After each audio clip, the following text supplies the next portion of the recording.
I've already done the quote-unquote difficult part by telling people that I communicate with spirit. But in a very small way, we all actually do. Everything that you think and everything that you do is spirited. Your movements are spirited. Your thoughts are spirited. Just your conscious being is spirited. But you just don't realize it. Once you've seen that side of life in its extent, you can never go back to just acting like people tell you what you should do and you listen. You can't. You just can't. And when I say things about, I don't even have to be here, there's no point of me being alive if people don't take me seriously. This isn't one of those suicidal kind of people who says, nobody wants to hear me and I don't care, I'm not accepted, I want to die. No, I don't want to die. I can't die. I don't want to be here as Dan Alexander if people in my own family don't take me seriously. I could tell them, listen, if people don't take me seriously, I would rather die. They take me seriously for a couple seconds because they want to show that it matters to them that I say something like that. My own brother Mike was like, don't say stuff like that, man. That really hurts me. And it made him cry that I said that. But I'm like, dude, you're looking at me as like your little brother. And like you don't want to lose the person that gives you the memories of that little brother you grew up with. Right now, you have no idea who I am and you don't care. So when you say, don't say that, man, you mean so much to me. I'm like, my memory means so much to you. Your memory of what I am means so much to you. What I am right now means so much more to you than you even could fathom. But you don't even take me seriously because I don't talk about my brother or your brother, Dan, as if that's me. Because it's not. So when you have the truth inside you, it's not that I don't want to live. I am fully living and I love it. But I can't go around acting like all this stuff people take seriously matters, because it doesn't. So when I say I don't even want to live in this world if people don't take me seriously, I mean it. And I can't go back. I can't go tomorrow, well, no one's listening to my stuff that I'm telling them about spirit, so I might as well go back to finding a job and, watching TV.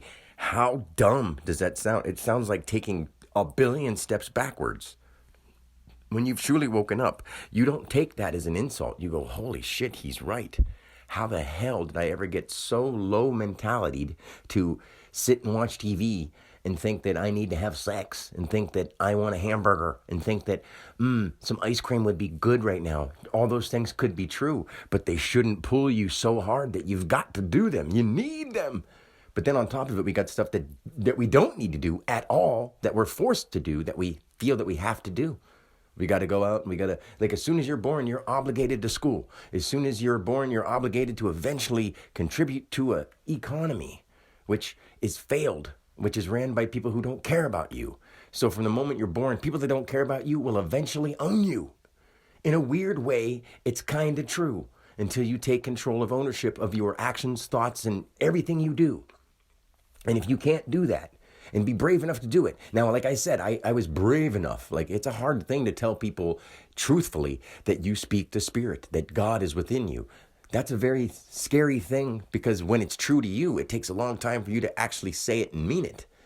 Because other people are going to look at you like, what? And you yourself, as the human being you happen to be, are going, I can't believe this is happening to me. But it is. So I have to tell people because they deserve to know. And then when they look at you like you're weird, it's like, do you know how hard it is to try to tell people this when they don't want to hear the truth? And it is the truth, no matter what you want to think about it. It is true about you and about everything that's ever lived and that will ever live. This is the truth. So what do you want me to do about it? Act like I'm not supposed to help you? Act like I don't know? That would just be silly. So I've said this to my parents, and they know that I mean it with all my heart and soul. But the next moment that goes by, the next day that comes, months and months will pass, and they'll never want to know about spirit. They'll talk about the weather. They'll talk about the news. They'll talk about the health problems that our family members have. When all things could be prevented by turning off the weather and the news, thinking about how much you love the world, no matter what it is, you get what you're presented. We cause the weather by using heat and causing heat to rise. By our actions cause weather in a big way from each individual spot. Plus, we have people that are trying to manipulate weather on a big scale. So that's just a big thing that we all have to start being honest about. Then when it comes to like our national news, people do individual things that are wrong and heinous and horrible. And if you watch it and dwell on it, you don't think of anything that's going on that's good. And when you do, you go, oh yeah, well, there are some good things, but people are out there doing this horrible stuff. So then your mind gets clouded. And then when it comes down to like the health of the people in your family, tell them how to do healthy things, show them what's healthy, and let that go. If they can't follow those steps, that's their fault. You can't feel bad for them leading themselves to an illness. You feel bad because they can't help themselves. That's why. Be like, oh, that overweight, obese, diabetic, high blood pressure friend or brother or sister of mine is dying and they need help. What can I do? Nothing. You can tell them you need to start living right. That's it. It's up to you. Open up your mind and just think. Do the right things. No matter how old you are, if you're doing the wrong things, leading you into bad health and bad decisions, then you're not as smart as you think you are. Ma'am or sir, I'm sorry, but it's true. So when somebody comes along and they are the answers to your problems, it's hard enough to say that as it is. And people look at you like you're stupid and don't want to hear from you. That's why I say there's no point in me being around when I'm telling you the truth and you don't want to hear me. You don't want me to be here because it's spooky to know that you've been fucking yourself up and you're allowing the world to keep itself messed up. And you're going to sit back and watch it. And when somebody says you can't sit back and be a watcher or spectator the rest of your life, you have to be involved. You have to not be the witness. You have to be the contributor. And be a positive, healthy, loving, conscious contributor. That's the goal in life for all of us. No one is out there to be a popular athlete. No one is out there to be recognized for their name or for their profession. Nobody. Nobody ever will be. If you can get that through your head, you can live in harmony. Other than that, you're going to struggle to act like or be something that you're not.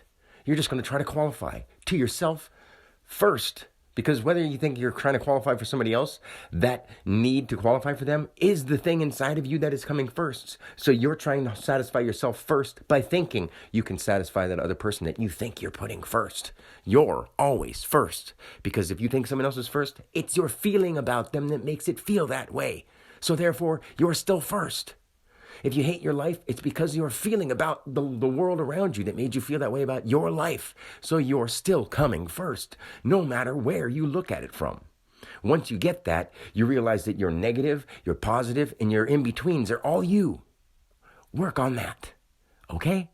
So, until next time, love and peace, and I mean it with everything I've got.